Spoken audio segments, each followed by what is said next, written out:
c'est important de garder son cœur, en fait, parce que oui, la bouche parle, mais comme on dit, ça parle de ce qu'il y a à l'intérieur du cœur.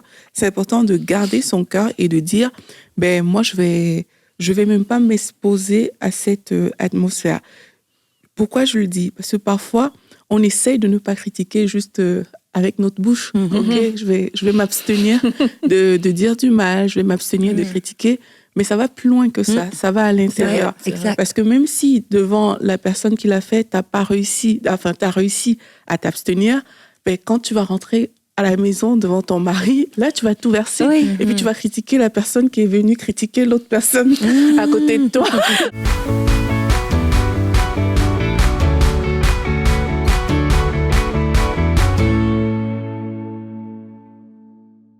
Hello tout le monde, j'espère que vous allez bien, que vous êtes prêts pour une nouvelle émission à table avec Annabelle. Alors non, aujourd'hui on ne continuera pas sur la lancée du rap. On avait pensé faire une émission en rap, mais ça ne se fera pas cette fois-ci.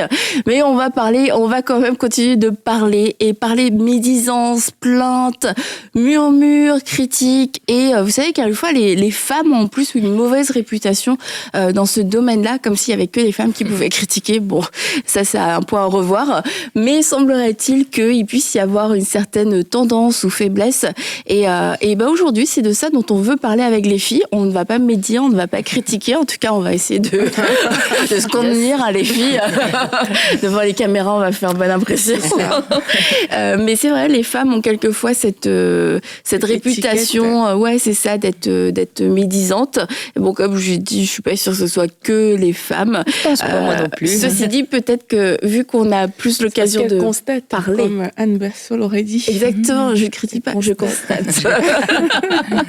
Et du coup, quelquefois, vraiment parce que tu sais plus en fait c'est quoi la limite entre constater entre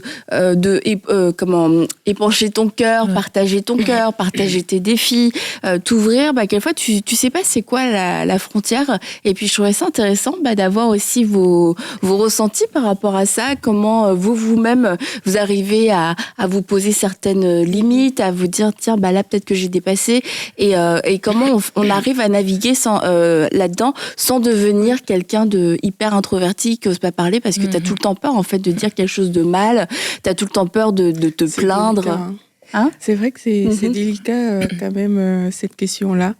Et quand on fait, déjà parfois on peut ne pas se rendre compte qu'on est quelqu'un qui se plaint peut-être beaucoup ou qui râle. Mais moi, je sais que l'un des indicateurs me concernant, Aurélie. là, si je me dis, Aurélie, là, tu es en train de râler, c'est si je l'ai dit plusieurs fois. Tu vois, plusieurs fois, à plusieurs personnes. À plusieurs reprises. Tu vois, c'est quand tu as déjà dit la première fois, peut-être, OK, il y a quelque chose qui se passe et tu es en train de le dire parce que, comme tu dis, ton cœur, il y a une émotion que tu es en train de vivre, que tu relâches. Mais après, quand c'est OK, tu l'as dit, et puis tu le redis encore, et puis tu le redis encore, c'est là où moi, je me dis, là, c'est OK, on a compris, tu vois. Pour moi, on tombe dans la plainte à ce moment-là. Et généralement, ça vient d'une frustration aussi qu'on parle de plainte. C'est qu'on aurait peut-être aimé que les choses se passent d'une certaine manière, mais c'est pas de cette manière-là que ça s'est passé. Du coup, on commence à répéter, à le dire et à plusieurs reprises. Donc moi, quand je vois que je suis à ce niveau-là, pardon, que je suis pas en mode forcément solution, je suis juste en mode écoute, voici ce qui se passe, et quand ça devient répétitif, moi je me dis là Aurélie, tu tombes dans la plainte. Ouais, mais moi tu vois, il y a une notion, peut-être je vais vous surprendre, mais je crois qu'il y a une gradation dans la plainte, c'est-à-dire que je pense qu'on devrait avoir des endroits sécuritaires, des safe places avec des personnes où on se sent bien pour ventiler. Alors, mais et toi, une fois que la différence, c'est que tu peux ventiler, par exemple, avec ton mari ou avec une amie qui est proche de toi, parce que je pense que des fois, c'est sain, S-A-I-N, je mettrais pas le T quand même, là, mais S-A-I-N, de juste laisser sortir un peu l'émotion, ce qui fait que quand tu arrives face à la situation, tu es un peu plus en contrôle de tes paroles. Mais le problème de ventiler, c'est que ça arrange pas le problème. Voilà. C'est que, c'est-à-dire qu'il y a toujours un problème non résolu de demeure un problème non résolu. Et même si C'est tu ça. le ventiles, mais tu n'as pas affronté le problème. Donc, pour moi, ça, c'est un indicateur. J'ai des endroits où ça va quand même, où je peux ventiler, mais il y a des endroits où quand je me mets à parler, comme il m'est arrivé récemment une situation, et c'est comme si j'étais avec des gens que je connais bien, et je me suis mise à parler de quelque chose que j'avais vécu il y a 5 ans. Et là, je me suis couchée, puis je me voyais bien que... Oui, l'émotion Tu était vois, encore tu sais, là. c'était limite de critique, tu vois. Et quand je me suis couchée le soir, c'est comme l'indicateur dans mon cœur, ça me disait, ben c'est pas réglé. Si ça fait 5 ans que tu en parles encore, c'est parce que tu n'as pas réglé la situation. Et c'est là que je trouve que ça devient... C'est bon d'avoir comme une espèce de baromètre à l'intérieur de nous et s'écouter ce qu'on dit ici. Comme tu disais, je répète, ou ça fait des années que l'événement est arrivé puis que j'en parle encore. C'est parce que là, je suis dans la critique carrément. Et là, il faut que je me mette devant Dieu. Et, Ouais, ben, je vous rejoins, les filles. Je vous rejoins. Est-ce que tu ventiles Ben, parfois? est-ce que je ventile? Oui, j'ai ventilé. J'ai eu ventilé. Notre lancier dossier. Oh, ben, la douceur, ça veut pas tout. Encore. T'as raison. T'as bien raison, ça. Mais non, mais c'est vrai que c'est intéressant de faire la part des choses et de se dire à quel moment je me plains ou je critique et à quel moment je peux aussi exprimer mon cœur puis parler. Et c'est vrai que tu réalises quand c'est de la critique et de la plainte, comme vous le dites aussi, finalement il y aura pas vraiment de fruit. C'est comme quelque chose que tu dis qui est dégagé de voilà dans l'externe, comme ça tu parles, mais finalement c'est je suis pas content, j'exprime quelque chose qui m'a pas plu, quelqu'un peut-être qui m'a énervé, mais au final dans tout le process tu réalises il y a rien de bon qui va en retirer. C'est un peu du vomi en quelque sorte. Alors que quand t'es en mode où tu vas exprimer un ressenti, généralement, il y a des choses qui vont sortir, mais c'est plus, tu vas parler de ton sentiment, en fait, tu vas parler de toi. Moi, j'ai ressenti ça. Là, j'ai peut-être pas apprécié ça, mais ça va pas être visé forcément vers quelqu'un ou vers la situation, mais c'est plus, peut-être il y a une façon il y a une façon de grandir, il y a une façon d'apprendre quelque chose, il y a une façon d'avoir une solution. En fait, le but, ça va être peut-être de trouver une solution. Et je trouve ça intéressant parce que finalement, dans la façon dont on pense et comme on s'exprime avec les autres et tout, peut-être qu'on peut se poser cette question, mais attends, est-ce que dans ce que je dis, finalement, ça va être quoi le fruit? Tu vois, est-ce qu'il y a vraiment... et je pense qu'on le ressent. Et la bonne nouvelle, c'est que on a le Saint-Esprit en nous, quoi. Et je pense que en tant que chrétien, donc oui, on a le Saint-Esprit en nous. Et il y a un moment donné, c'est comme si... Je sens que... On le sent, ça. Il y a quelque chose qui... J'ai dépassé la ligne. Là. Ouais, j'ai dépassé la ligne. Et c'est là où tu as le choix de dire, soit je continue parce que les autres sont déjà dedans, ou parce que moi, j'ai envie de me plaindre, ou soit c'est le temps de m'arrêter de... Non, pardon, là, je vais... me taire. Et c'est vrai, moi, dans des discussions, que ce soit moi qui parlais ou que j'entendais aussi, tu sens que il y a un moment donné, il y a une ligne qui a été franchie et que là, on n'est plus en train de ventiler et on a basculé du côté obscur de la chose et c'est d'être sensible parce qu'on a c'est notre témoin intérieur et qui nous avertit attention. Puis tu sais, quelquefois ça arrive, t'es là, t'as parlé. Au cœur de l'histoire. Oui. Non, mais t'as parlé, mais t'es aussi quand t'as ton témoignage qui puis tu continues. Et puis, soit tu vas te coucher le soir, ou même juste tu vas aux toilettes, tu sais, pendant la conversation, t'as un moment un peu de solitude. Solitude. Seul. Et c'est comme, tu ressens. Oui, bon, je suis désolée, je suis allée un peu trop loin. Parce que tu te ressaisis. Et je pense que ça, le témoin intérieur, ça, c'est une grande clé. C'est être sensible. Ok, oui, j'ai le droit de parler. Ça, c'est la première chose. J'ai le droit de parler. Je dois parler parce qu'il y a des gens, ils parlent jamais, en fait. Ils ont toujours tellement peur de se plaindre, de critiquer que tout est gardé à l'intérieur. Du coup, il n'y a pas de conseil, il n'y a pas de vis-à-vis. Puis, écoute, la cocotte minute, elle est... mais sur ce point-là, Annabelle, tu as tellement raison parce que des fois, on a l'impression que les gens qui gardent tout à l'intérieur, qui maîtrisent tant que ça, mais le jour où ça sort, il n'y a aucune maîtrise. Comme tu dis, la cocotte minute, ça explose. C'est le truc de 20 ans qui sortent. Oui, c'est ça. Donc, tu as raison de te dire, des fois, on a l'impression qu'on est plus spirituel parce qu'on garde tout à l'intérieur, mais c'est pas toujours vrai. Et moi, une des choses, un autre indicateur, autre que le témoin intérieur, c'est ma réaction, en fait. Quand je parle, si je suis en train de me plaindre ou si je suis dans la critique, c'est si la personne essaye de m'apporter une solution ou essaye une solution, tu vois. Même tu parles d'une situation avec quelqu'un, oui, mais tu sais, peut-être que la personne et tout. Puis là, si choc que en fait, je reçois pas. Tu veux pas donner le bénéfice du doute. J'ai raison. Là, je me dis, en fait, je suis pas du tout dans une démarche constructive. J'avais juste envie de dire quelque chose. Mais et le fait que ma réaction soit aussi fermée et que ça me dérange, tu vois, que la personne me suive pas, que la personne essaye de rétablir, d'apporter une solution. Je me dis, je pense que ma démarche n'est pas très constructive. Et là, ça se peut que je sois allée trop loin, que j'ai besoin de me repositionner. Ça veut pas dire que la personne n'a rien fait, ça veut pas dire que la situation est parfaite, mais moi, je me positionne mal et je suis dans un mode où non, viens te plaindre avec moi, s'il te plaît. Tu es dans un mode de condamnation à ce moment-là, parce que c'est toi qui as raison. Et je crois que c'est le langage de la plainte, c'est que ça aurait dû se passer comme ça, comme j'ai vu. Et parfois, oui, c'est légitime. Je me rappelle, j'étais sur un site que je trouvais tellement lent. Et bon, là, je vais enlever les émotions, comme ça, on va pas dire que je me plains. Le site était lent. Et puis, en fait, tout ce qui pouvait passer dans ma tête par rapport à l'entreprise en question, tu vois, du site, c'est que comment ils peuvent faire des choses comme ça? Comment c'est juste parce que, tu vois, il y a une chose qui ne fonctionne pas. Et la façon d'extrapoler aussi certaines situations, là aussi, ça peut te montrer que tu es dans la plainte. Donc, tu pars d'un truc banal, de base, et puis maintenant, tu regardes à la personne. Pourquoi elle fait ça? Pourquoi elle est comme si? Tu mets d'autres choses derrière encore qui n'ont même rien à voir forcément avec la situation. Mais là, il faut que tu réalises que, OK, il y a un souci. C'est un peu comme parfois, il y a des personnes il y a une chose qui s'est faite aujourd'hui, mais on te rappelle une autre chose qui s'était faite il y a 2 ans, il y a 1 an, il y a ci, il y a ça. Donc là, il faut que tu t'arrêtes et tu te dises, non, c'est pas... Là, je suis vraiment pas en train de faire la bonne chose. Parce que, oui, tu peux être dans un état où il y a quelque chose vraiment qui se passe mal et tu l'exprimes. Tu vois, il faut pas non plus cacher tous les problèmes, comme tu disais. C'est que le site, il n'était pas fonctionnel. Tu vois, c'est pas réglé encore. Vas-y, Aurélie, on t'écoute. Parle-nous de son site, là. T'as envoyé un email.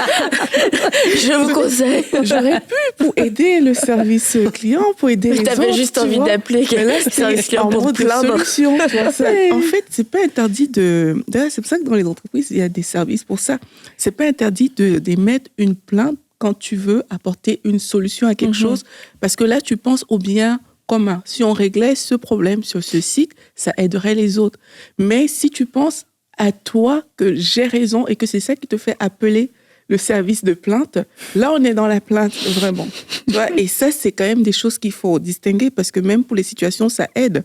On peut être ensemble, on parle d'un point, avec pour but de trouver une solution commune qui va nous aider. Mais on peut parler du même point avec une attitude où j'ai raison, je te condamne. Là, on est dans la plainte. Donc, je crois que c'est des nuances qui valent quand même la peine, parce que on peut avoir peur de s'exprimer parce qu'on ne les comprend pas. Et c'est important de le dire. Mais il y a la plainte, mais il y a aussi toute la critique, dans le sens de critique par rapport à, je sais pas, dans nos églises, là, mais tu sais, on peut aller à l'église puis critiquer telle personne, ainsi de suite, tu sais. Et des fois, je m'amuse à le dire, mais il y en avait, dans une église quelconque, tu vois, il y avait un peu de critique entre les femmes. Une église que vous connaissez peut-être, tu vois. Et je me disais, c'était drôle parce que les femmes, ils venaient puis ils me disaient, à moi, tu sais, Stéphanie, telle femme, elle a fait tu sais, mais en fait, ben, elle finissait, mais je te dis ça pour que tu pries pour elle. Oh! Donc, et là, ben, bien sûr, quand elle allait à une autre personne, ben, elle disait, mais tu sais, la même femme, hein, elle a fait ça. Mais c'est juste parce qu'elle vit quelque chose de difficile. Donc, prie pour elle. T'sais. Et c'est l'idée entre la critique et la confidentialité. Et entre femmes, tu sais, la Bible dit que la langue, c'est le petit gouverneur et qui c'est le plus difficile. Il dirige le navire et ça, c'est vraiment difficile à maîtriser. Mais on est d'accord, quand des fois on est réunis et on est un peu frustré, c'est facile de tomber dans de la critique, de la médisance. Et je me dis toujours, dans ce moment, mais ça nous arrive toutes, hein? Mais la Bible dit, la bouche parle de l'abondance du cœur. Ouais, fait que des fois, quand on est dans une espèce de cercle peut-être plus rapproché, mais que notre bouche, elle parle toujours des choses négatives, ben, ça aussi, c'est un autre baromètre. Qu'est-ce qu'il y a dans mon cœur? Est-ce qu'il y a du non-pardon? Est-ce qu'il y a de l'amertume, des situations? Et ça aussi, c'est bon de... Et vous savez, les gens qui critiquent beaucoup se rassemblent souvent ensemble. Ouais, c'est vrai. Et ça, ce serait dommage des fois de s'arrêter. Est-ce que je suis le point rassembleur de la critique, tu vois? Et ça puis il n'y a pas de jugement dans ce que je dis, là. La Bible dit que c'est vraiment difficile, mais c'est de dire, peut-être, est-ce que je suis moi qui est le point rassembleur de tout ça? Je porte des fruits qui sont amers. Moi, j'ai travaillé dans une entreprise. J'ai déjà raconté cette histoire, mais j'étais à la réception. Et en fait, j'étais juste en face de la machine à café. Et en fait, au bout de 2 semaines, tu vois, j'ai compris la dynamique. Et il y avait une femme. En fait, il y avait deux personnes surtout. C'était les gros critiqueurs de l'entreprise. Et ils passaient leur temps à critiquer. Et en fait, les gens il y en a, tu vois, c'est comme quand ils étaient avec d'autres personnes, ils parlaient de la pluie, du beau temps et tout ça. Et puis, quand ils étaient avec eux, c'est comme ils se laissaient emporter à la critique, alors que c'était des gens dans un autre contexte où il n'y avait pas de critique, qui ne critiquaient pas. Ils initiaient jamais ce genre de conversation, ils n'étaient pas dans ces histoires. Mais il y en avait une, je me souviens, elle avait tout le temps plein d'espèces de potins, de je sais pas quoi en plus, parce que je sais pas à quel point c'était vrai, mais elle nourrissait les gens, elle entretenait le truc, et ils étaient 5 à la machine à café, il y en a un qui partait, il y avait les 40 secondes de silence pour qu'il aille au bout du couloir, et bam, elle balançait sur lui après, j'étais là. Ah, c'est dur. C'était un spectacle, les journées passaient vite. Mais ce qui est triste là-dedans, c'est que peut-être la fille faisait ça justement parce qu'elle avait besoin de se faire voir, c'était une façon aussi de donner l'attention. Donc ça, c'est une autre histoire, mais c'est triste. C'est beau, alors. Quelle compassion. Non, mais la compassion, mais de dire que finalement, bref, en tout cas. Mais sinon, non, mais c'est ça, en fait, ce qui est dur, c'est vrai que, tu peux ne pas critiquer, mais c'est de pas rentrer dans ce jeu-là. Parce que, comme tu dis, voilà, c'est tellement facile. Et c'est vrai que même, parce qu'on parlait des filles, je dois dire que, je sais pas si... Au niveau du pourcentage féminin, c'est vrai que c'est les filles qui vont dire on se raconte les potins et tout, parce que tu dis le mot potin. Et c'est vrai qu'on a cette tendance, surtout quand on est jeune et tout, ou même peut-être. Mais c'est parce qu'on veut prier pour elle. Hein, c'est vrai de suite, je sais pas pourquoi il y a une excitation à dire des potins puis à raconter les choses des gens, mais c'est malsain, c'est triste, mais je sais pas pourquoi les femmes peuvent être comme ça. Mais c'est ça en fait, je pense ce qu'il faut faire, c'est pas se laisser emporter en fait. Et c'est là où est le danger. De quand quelqu'un peut te dire quelque chose, tu peux l'entendre, mais dire waouh, j'ai la possibilité de soit nourrir quelque chose et je vais la relancer, ça y est, la fille, je vais l'embraser puis ça va partir ailleurs, ou soit je peux directement elle envoyer une flèche puis la faire tomber, quoi, tu vois.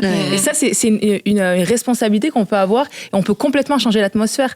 Je sais que moi, si quelqu'un peut, parce que moi, évidemment, je ne critique pas, je critique plus. Non, mais voilà, tu sens que la personne va dire quelque chose de négatif, toi, dis quelque chose de positif sur la personne, tu vois.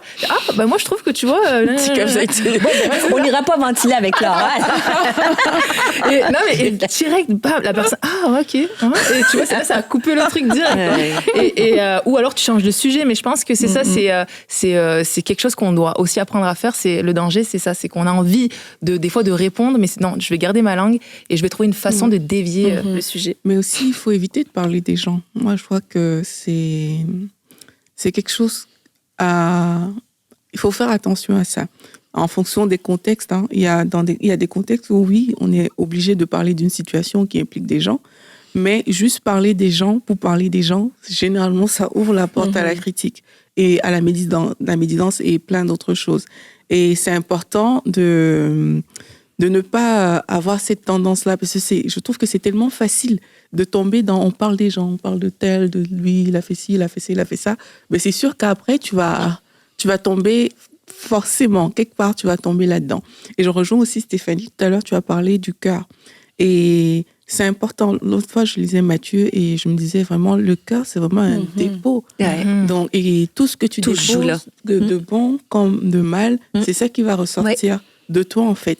Et si tu déposes la critique, si quelqu'un autour de toi critique tout le temps et que tu participes à ça, mais sans le vouloir, tu vas te retrouver en train de critiquer parce que c'est un dépôt qui s'est fait dans ton cœur. Et tu vas entretenir cette atmosphère-là, tu vas même la transporter parce que c'est des dépôts qui ont été faits. Donc, c'est important de garder son cœur, en fait, parce que oui, la bouche parle, mais comme on dit, ça parle de ce qu'il y a à l'intérieur du cœur. C'est important de garder son cœur et de dire, moi, je vais même pas m'exposer à cette atmosphère. Pourquoi je le dis? Parce que parfois, on essaye de ne pas critiquer juste avec notre bouche. Ok, je vais m'abstenir de dire du mal, je vais m'abstenir de critiquer. Mais ça va plus loin que ça. Ça va à l'intérieur. Parce que même si devant la personne qui l'a fait, t'as réussi à t'abstenir, quand tu vas rentrer à la maison devant ton mari, là, tu vas tout verser. Et puis, tu vas critiquer la personne qui est venue critiquer l'autre personne à côté de toi. Tu vois, j'ai pas pu participer. Donc, c'est important de se dire, ça vient vraiment de plus profond que juste un exercice de parole. Ça va plus loin que ça. C'est qu'est-ce qu'on laisse rentrer dans notre cœur. Et si on ne protège pas notre atmosphère, notre environnement pour dire, mais moi, je vais pas prendre ces choses-là. De fait, tu vas devenir cette personne critique. Ça me fait penser à un autre point que je voulais aborder, c'était la crainte de Dieu, en fait. C'était que, plus que la personne que j'ai en face de moi, ou la personne, ou la situation même sur laquelle j'ai envie de parler, c'est d'avoir cette crainte de Dieu et cette conscience, Dieu est là. Est-ce que ça pose un problème, en fait, que j'ai cette discussion? Et je pense que ça peut être aussi un moyen de protection pour garder son cœur, garder notre bouche et puis mettre fin à certains moments.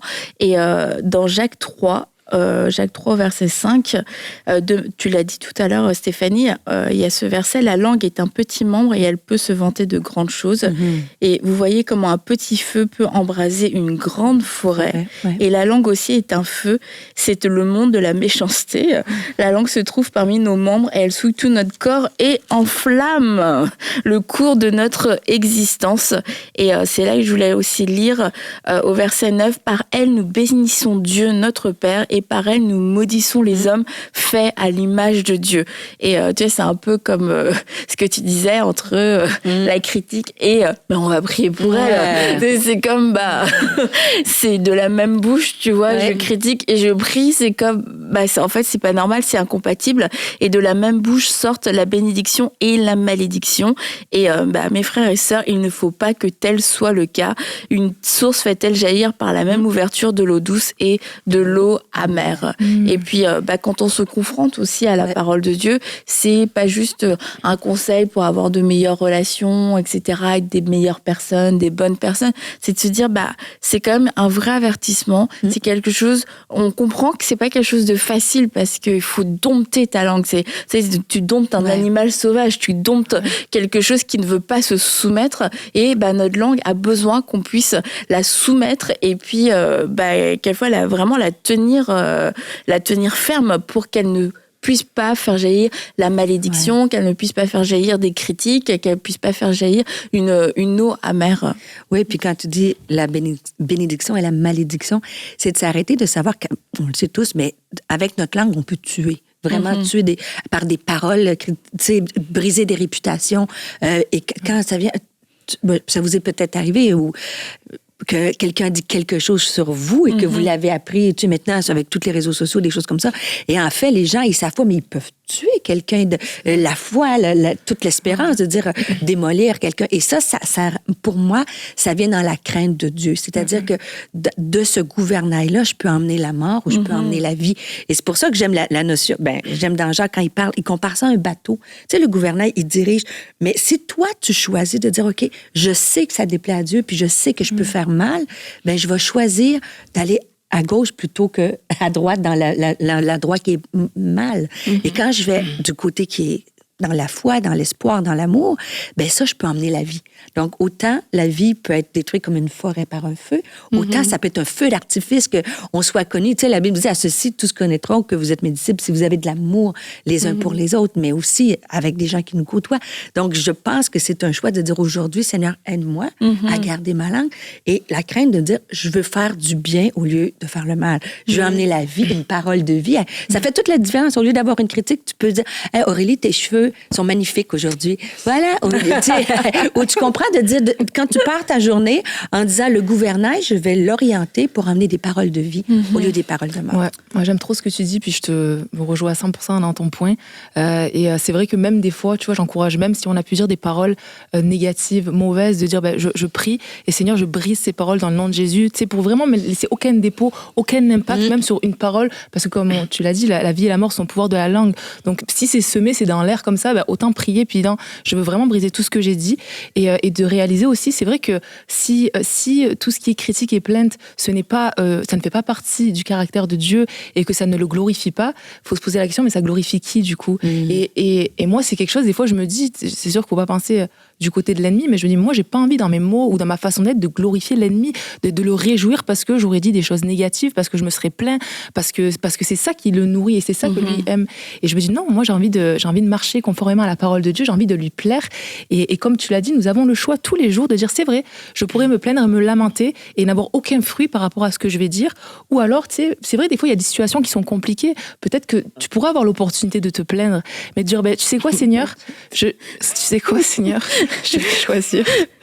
C'est Aurélie qui fait des drôles de bruit à côté. C'est de la plainte intérieure.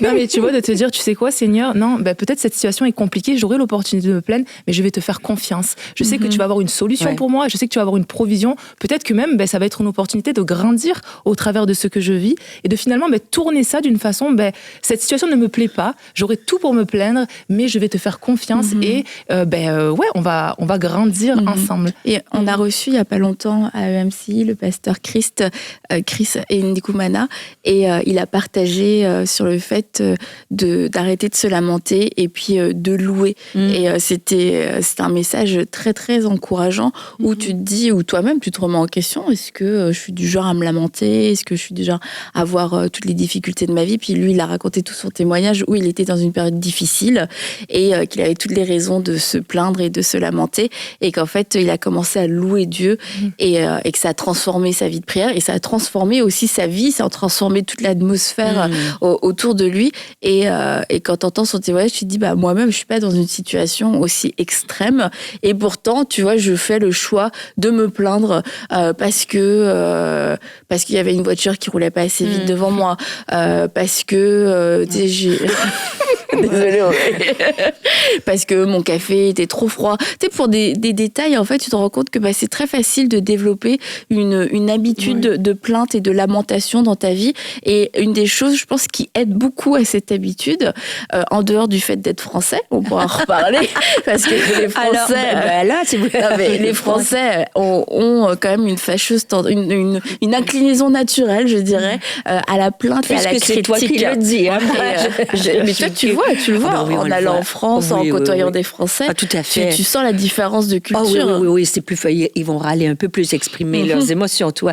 Et si on fait la queue, c'est sûr qu'il y a quelqu'un qui va hurler quelque chose, là. Si ça prend plus que 350. Au Québec, c'est un peu plus... Puis toi, quand tu arrives en France, tu vois ça, j'imagine, surtout les premières années, tu te dis, mais qu'est-ce qu'ils ont? Oui, mais les gens, ils me disent toujours, on aime tellement le Québec et les Québécois, vous êtes tellement... Parce que nous, on est tranquilles, c'est plus... Mais c'est vrai, ici, les gens, ils disaient, mais pourquoi vous klaxonnez tout le temps et tout en France?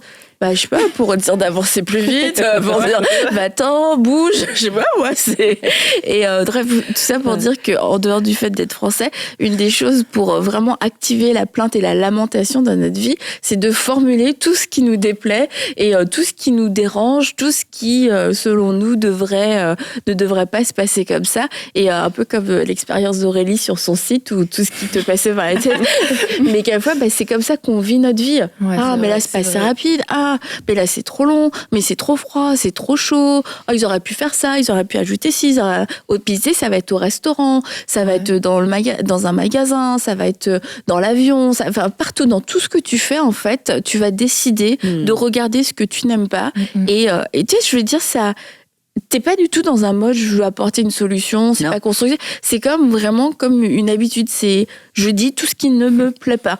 Et puis quelquefois on grandit dans cette culture-là et on se rend pas compte en fait qu'on est comme ça parce que on se sent pas quelqu'un de forcément négatif ou pessimiste parce qu'on dit non, moi j'aime la vie, j'aime Dieu, je critique pas les gens. Mais tu sais, et quelquefois vraiment tu critiques pas les gens, tu es juste constamment en train de pointer tout ce qui ne va pas. Et puis je crois que le fait de s'arrêter, c'est un peu comme de se dire non, moi je mange pas beaucoup.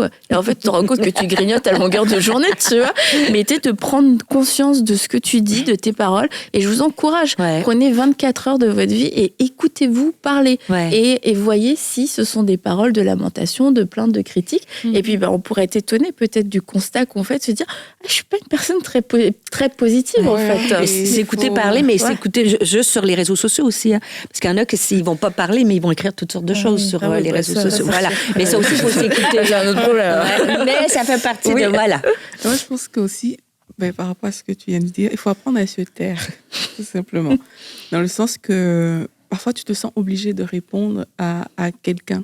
Tu vois, quelqu'un a commencé une discussion de critique, tu te sens obligé de répondre. Si tu n'as pas comme là la faculté de... Mais quelquefois, tu as besoin de personne.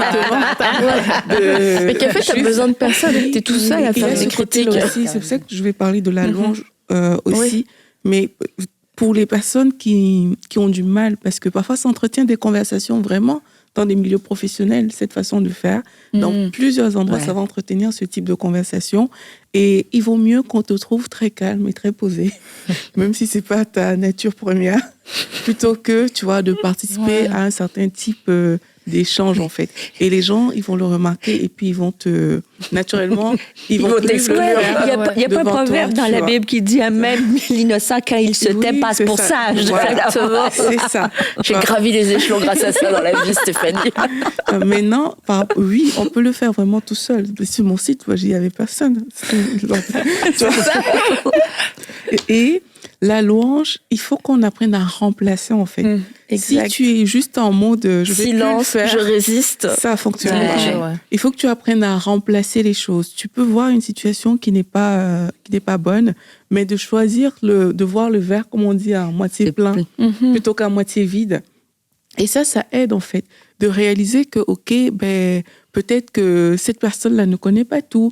Peut-être trouver une excuse, en fait, par rapport à la situation qu'elle a, ça peut aider. Et même dans notre vie chrétienne, là, on parle en général des gens, mais même devant Dieu, on se plaint souvent beaucoup. Pourquoi je n'ai pas ci? Pourquoi je n'ai pas ça? Pourquoi tel, ceci? On dirait que tu bénis seulement les autres. Et moi alors? Et moi alors? Et moi alors? Jusqu'à quand, Seigneur?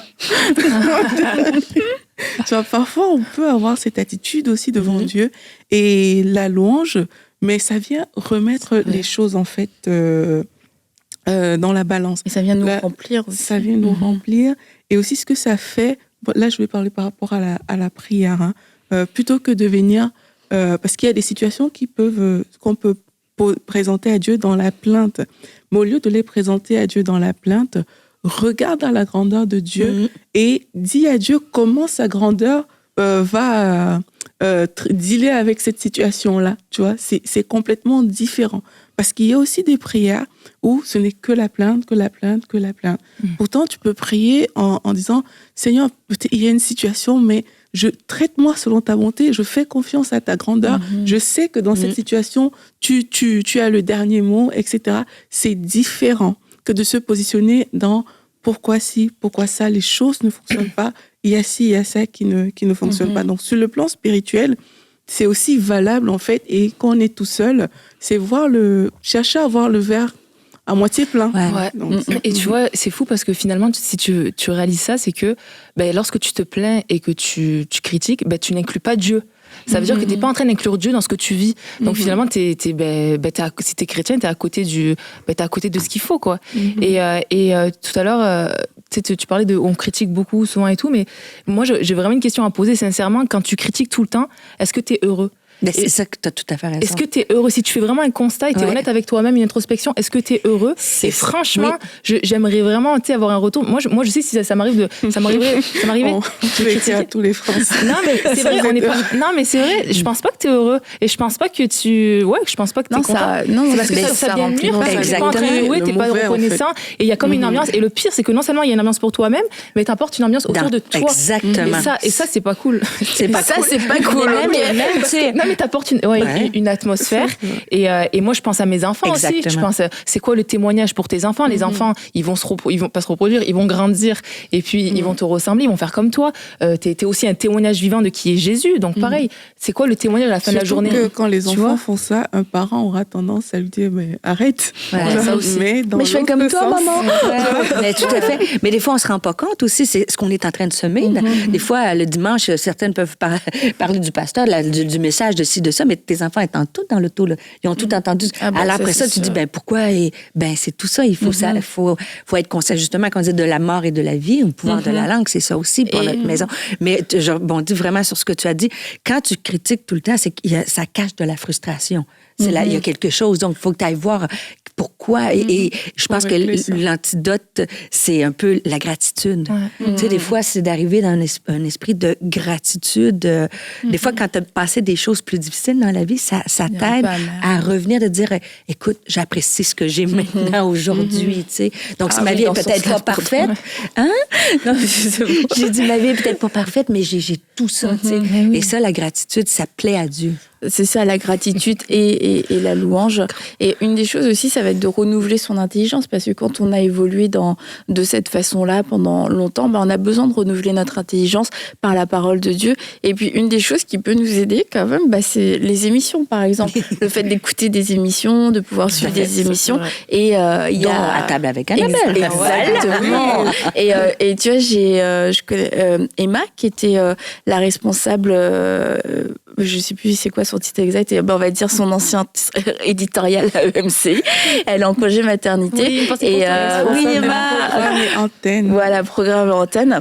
Et on se demande pourquoi j'ai oublié. Et comment elle vient d'avoir donc son bébé. Et tu vois, quelquefois, quand tu as un nouveau-né, etc., tu n'as plus exactement ta même routine, tes mêmes habitudes au niveau de ta vie spirituelle. Puis elle me disait, mais en fait, je laisse EMCI tourner. Et puis le fait d'écouter des émissions, ça renouvelle mon intelligence, puis ça m'aide, tu vois, dans cette période-là où j'ai besoin qu'on m'aide, tu vois, où t'as pas forcément du temps devant toi, autant de temps, etc. Et où tu maîtrises pas tout ton temps. Il y a un petit tête tout petit qui décide de ton horloge à toi et de ton temps libre et de ton temps pas libre. Et c'est vrai que le fait de se laisser renouveler par la parole de Dieu et à travers les émissions, je pense que ça peut aider beaucoup de gens sans justement l'intervention de X ou Y, etc. On est tout seul à la maison, on peut mettre une émission EMCI. Oui, effectivement, et je vais vous lire 2 témoignages de personnes qui écoutent les émissions de EMCI. On a Marie-Claude de France qui nous dit qu'elle a découvert EMCI par l'intermédiaire d'une amie, et elle dit: depuis, je me nourris et me fortifie grâce aux différentes émissions que vous diffusez. Ce qui est formidable sur EMCI, c'est qu'il y a des émissions toute la journée, mais de styles différents. Tout le monde peut trouver son émission et celui qui la présente pour trouver sa place et grandir avec Dieu. Je veux faire partie des 20 000 partenaires pour que tous les projets qui sont dans vos bureaux puissent voir le jour. Merci pour qui vous êtes et pour tout ce que vous faites. Tant de personnes sont arrachées des griffes de Satan pour les bras d'amour de Jésus. Soyez tous richement bénis. C'est Marie-Claude de France qui nous dit ça. Et il y a aussi Dibergi du Kenya. Wow, c'est un joli prénom, Dibergi. Bonjour, nous vous suivons en famille depuis plusieurs années au Kenya. Vous faites un travail formidable. En fait, il suivait déjà Parole de Femme et maintenant à table avec Annabelle. Bravo. Elle aime les amis, les invités. Vraiment, elle dit que à table avec Annabelle et ses amis et invités m'a beaucoup donné personnellement, le Seigneur permettra un jour que je participe à une de vos émissions. Ah bah, écoute, Divergui, c'est la bienvenue, je sais pas, et que voilà, soyez bénis. Donc ça, c'est des personnes comme ça qui nous écoutent, comme tu disais, Annabelle, et qui sont bénies par les émissions, qui sont transformées par les émissions. Faut pas oublier qu'on parle de la parole de Dieu, et c'est la parole de Dieu qui a le pouvoir de renouveler l'intelligence pour que ce qu'il y a dans le cœur, au lieu que ce soit le mauvais, mais que le bon s'installe, pour que de nos bouches aussi puissent sortir ce bon-là. Et c'est important de le dire parce qu'Annabelle, on est toujours dans notre phase de campagne aussi. Ici à EMCI, les 20 000 partenaires, ces personnes, c'est des commentaires en fait de partenaires, comme ça qu'on reçoit des personnes qui sont bénies par notre travail. Et vraiment, ça vaut la peine et c'est enrichissant de voir qu'il y a des gens qui veulent nous soutenir parce qu'elles sont bénies par cette parole. Et s'il y a des personnes qui nous écoutent aussi aujourd'hui et vous dites, moi, je veux faire partie de cette œuvre qui bénit, je veux faire partie de cette œuvre qui transforme des vies, parce que on a l'impression que ça peut sembler banal, mais changer juste ton langage, ta façon de parler, parce que tu as été béni par des émissions, parce que tu as été renouvelé dans ton intelligence, c'est extraordinaire, quoi, tu vois. Et c'est aussi faire partie de ces choses-là que de faire partie des 20 000 partenaires. Donc, s'il y a des personnes qui nous écoutent aujourd'hui, n'hésitez pas, emcitv.com/20 000, c'est là qu'il faut aller si on veut devenir nouveau partenaire. Et à chaque nouvelle campagne et chaque nouveau projet, je dirais, c'est aussi une expérience, je vais parler pour moi, mais c'est une expérience pour pouvoir grandir au niveau de la façon dont on va se comporter, on va agir, parce que ce sont des défis. Donc en fait, face à un défi, tu as tout le temps cette option de la plainte, du murmure, de la critique. Il y a forcément quelque chose qui va pas, il y a quelque chose qui va te déranger, il y a quelque chose qui s'est pas passé comme prévu. Et du coup, à chaque fois qu'il y a un nouveau projet qui t'étire, qui te sort de ta zone de confort, et tu vois, même cette campagne-là, c'est une campagne extrêmement grande, la plus grande qu'on ait jamais faite. Mais on peut se dire, mais attends, on n'y arrivera jamais, mais comment c'est possible, c'est complètement fou, etc. Ou alors on peut se positionner en se disant, mais Seigneur, mais merci, parce que tu l'as déjà fait les années précédentes, tu l'as fait dans les autres campagnes, tu nous as soutenus, puis d'avoir ce langage envers Dieu de gratitude, de reconnaissance, et puis par rapport aussi, tu vois, même aux 20 000 partenaires, tu as lu le témoignage de Marie-Claude de Digarby, on peut se réjouir pour Marie-Claude et pour Digarby, ou alors on peut se plaindre parce que il en manque encore, tu vois. Et ça va, comment est-ce que je vais me positionner, qu'est-ce que moi je vais dire par rapport à ça, comment est-ce que je vais le vivre. Et puis non, tu vois, nous on lit les témoignages des partenaires parce que on est content en fait. Oui, c'est ça, on est content. On est content pour Marie-Claude, on est heureuse pour Digarby du Kenya qui veut venir nous voir. et puis c'est ça. On les remercie aussi. Ouais, c'est ça. D'avoir et puis c'est une reconnaissance qui est sincère. Et puis je le redis, franchement, laissez-nous des témoignages, parce que moi je trouve ça bien d'avoir un petit contexte de situation. Je vous suis depuis tant d'années dans tel pays, etc. J'ai été bénie par telle émission. On se dit c'est cool, tu sais, t'as comme un petit aperçu d'une personne qui peut te suivre. Et puis c'est ça, c'est que dans nous-mêmes, dans de grands projets, dans 20 000 personnes, chaque partenaire dont on va lire un témoignage, il y a une reconnaissance qui est sincère, une reconnaissance qui est pour une seule personne. Et puis je crois que c'est une bonne chose, ça permet de garder notre cœur, puis de pouvoir continuer de croire Dieu, et de pouvoir aussi avancer avec légèreté, sans que ce soit un fardeau. Oh là là, comment ça va être possible? Non, Dieu va le faire. Et comme Aurélie le dit, il va nous traiter selon sa bonté. Et il va être fidèle. Alors merci à vous tous qui soutenez. Il a été fidèle avec nous, il est fidèle avec vous, et on se réjouit pour vous, pour vos vies. Merci de nous suivre, merci d'avoir été avec nous. Donc voilà, les filles, les micros vont se couper. On va voir si vous avez besoin de ventiler après l'émission. Donc juste rapidement, on peut ventiler, c'est bien de parler, de pouvoir s'exprimer. On compte aussi sur le Saint-Esprit qui vit en nous, et pour quand il parle à travers le témoin intérieur, le témoignage intérieur, de nous réguler, de pouvoir dire non, là, attention, tu es en train de franchir une limite. On veille sur notre cœur, et puis on développe aussi la crainte crainte de Dieu. Dieu est là au milieu de nos conversations et est-ce que ça lui plaît, est-ce que c'est ok? Et puis au lieu de juste ne pas parler, eh bien on loue aussi, on choisit de louer, on choisit d'avoir une attitude de gratitude et puis s'examiner dans nos paroles. Si vous vous dites moi je sais pas trop où me situer, vraiment examine-toi, fais un constat de toi-même, un constat de toutes les paroles qui peuvent sortir ou demande à quelqu'un de confiance autour de toi et quelqu'un qui n'est pas dans la critique elle-même si c'est quelque chose que tu dois travailler. Donc voilà, on va se retrouver les filles vendredi, puis on va continuer non, je vous dis pas de quoi on va parler. À vendredi.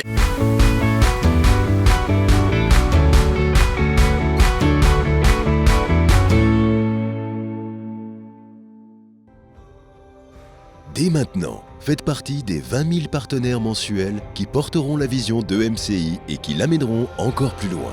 Pour faire votre don, rendez-vous sur emcitv.com/20 000.